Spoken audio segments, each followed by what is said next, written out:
Hello, Grand Archive players. Let's answer a rules question. When do you get opportunity? Today, let's take a leisurely tour through an entire turn and see when each player gets opportunity and when they don't.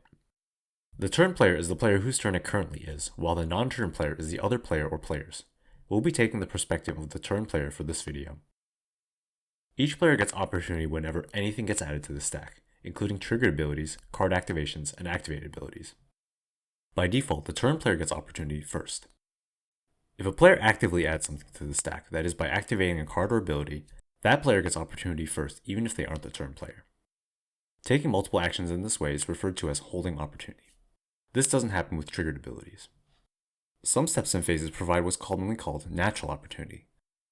This means that both players get opportunity even if there is nothing on the stack, and all players must pass opportunity on an empty stack to move to the next step or phase. In contrast, some steps and phases do not provide natural opportunity. At these times, the game will proceed to the next step or phase as soon as the stack is empty. Some steps and phases involve what are called turn-based actions.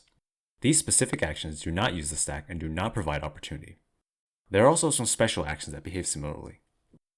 So let's start at the beginning. In the wake-up phase, the turn player wakes up any rested objects they control. If there are any triggered abilities on the stack, those will provide opportunity and will need to be resolved before moving on. However, there are currently no ways to do this, so typically the stack will always be empty and nothing else happens in this phase. Since the stack is empty, the game will immediately move to the next phase. In the materialization phase, the turn player gets to choose one card from their material deck to materialize. Materializing a card uses the stack, so players usually get opportunity here. If any triggered abilities happen as a result, those can be responded to also. If the turn player chooses not to materialize, there will be no opportunity granted to either player. Also, putting into hand a preserved card does not use the stack and will not grant opportunity. As soon as the stack is empty, the game will immediately move to the next phase without any further opportunity in this phase.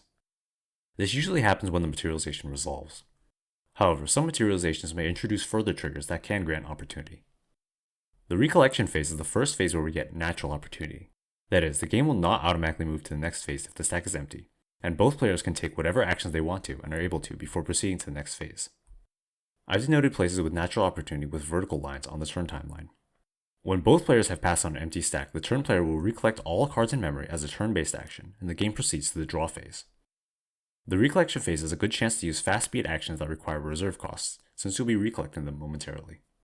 Note that natural opportunity means that if you want to move to the next phase, but your opponent takes an action, you can change your mind and still take an action after your opponent's stack item resolves, since opportunity will return to you even if you passed it before. Remember, when natural opportunity is given, both players must pass on a final empty stack before moving on. In the draw phase, the turn player will draw a card. Like in the wake-up phase, there isn't natural opportunity or anything on the stack here, so we'll quickly move to the main phase. In the main phase, the turn player is allowed to take slow actions, such as activating most cards, ally cards, slow action cards, attack cards, etc. Declaring attacks is also only possible during this phase. The intricacies of the combat phase are a bit out of the scope of this video, but it's important to know when opportunity is given throughout this phase. When an attack is declared, the game will immediately move to a combat phase, starting with the attack declaration step.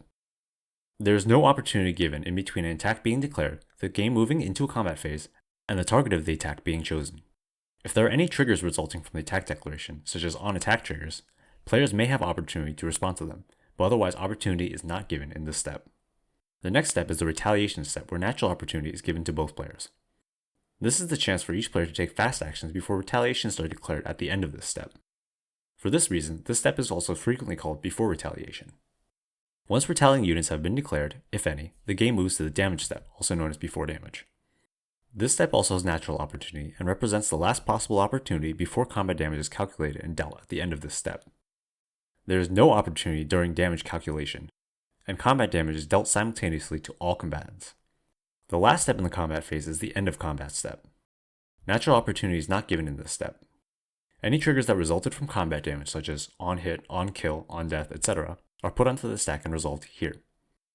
This is also the first time state-based checks are performed after combat damage was dealt. Once the stack is empty, the game will immediately return to the turn player's main phase. There can be multiple combat phases in a single main phase if that player is able to declare additional attacks. When each player has passed opportunity on an empty stack, the game will move from the main phase to the end phase. Players get natural opportunity in the end phase, and this represents the last chance to take fast speed actions before the next player's turn begins.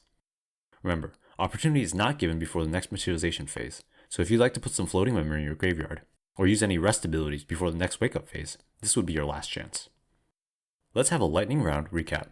Wake up, materialize, natural opportunity, recollect, draw, main phase with natural opportunity, optionally attack to enter combat phase, natural opportunity, declare retaliations, natural opportunity, combat damage, clean up combat, return to main phase with natural opportunity, end phase with natural opportunity, then next player's turn begins with wake up. Remember that each player also gets opportunity after anything goes onto the stack. Lastly, let's quickly go over how the turn structure is different in the first 2 turns of the game. The first player to start the game skips all phases up to the main phase and puts their level 0 spirit onto the field as a special action, and resolves its on-enter trigger. Putting a level 0 spirit on the field does not count as a materialization and will not trigger anything that cares about that. The second player beginning their first turn will skip all phases up to the draw phase. This means that the first wake up, materialization, and recollection phases for each player will be skipped, so any triggers that care about those phases will not trigger in the first turn of each player. And that's all for this video. Thanks for watching.